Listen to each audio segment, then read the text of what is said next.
समर्पण का जो भाव होता है ना, बहुत ही अच्छा होता है। एक भक्त इमली के वृक्ष के नीचे बैठ करके भगवान का भजन करता था।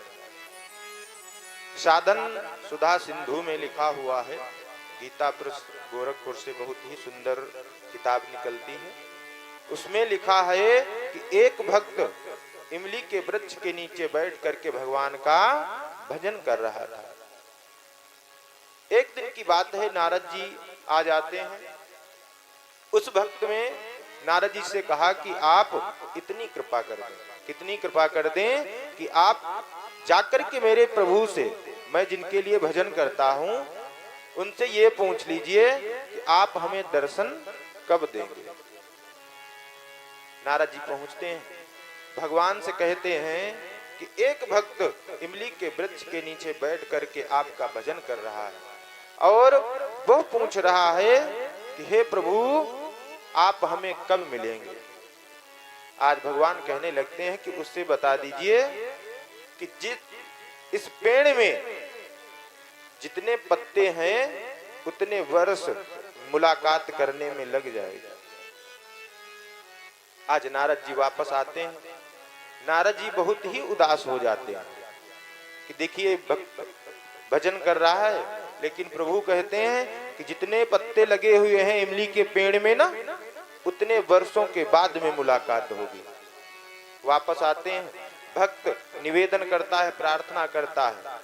नारद जी आज उदासी मन से कहने लगते हैं कि जितने पेड़ के पत्ते हैं ना, उतने वर्ष बाद आपको प्रभु के दर्शन होंगे।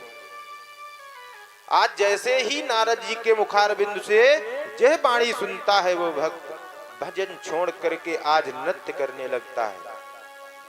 आज इतना प्रसन्न हो जाता है, कहता है कि प्रभु ने कौल किया है, प्रभु ने कहा है अपने मुखारबिंद से, वो हमें अवश्य मिलेंगे, दर्शन अवश्य देंगे। आज वो नृत्य करने लगता है, इतना मगन हो जाता है कि तुरंत वो पारब्रह्म परमात्मा उसके सामने आ जाते हैं। आज नारद जी देखते हैं कि प्रभु सामने विराजमान हैं, खड़े हैं, आ गए हैं। नारद जी कहने लगते हैं, प्रभु आपने हमको दोषी बना दिया, अरे मुझसे झूठा बुलवा दिया, अरे आप पहले ही आ गए।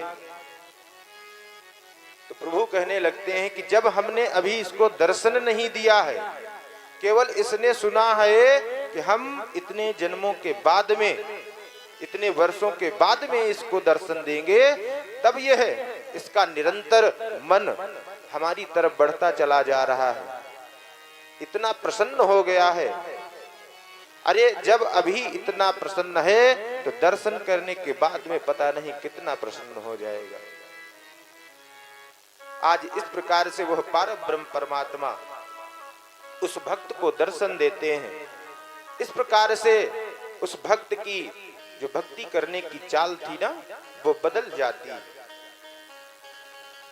पारब्रह्म परमात्मा कहते हैं कि विश्वास, अनन्यता, दृढ़ता, उत्साह, समर्पण और संबंध जिसके भजन में होता है ना, हम उसको दर्शन अवश्य देते हैं।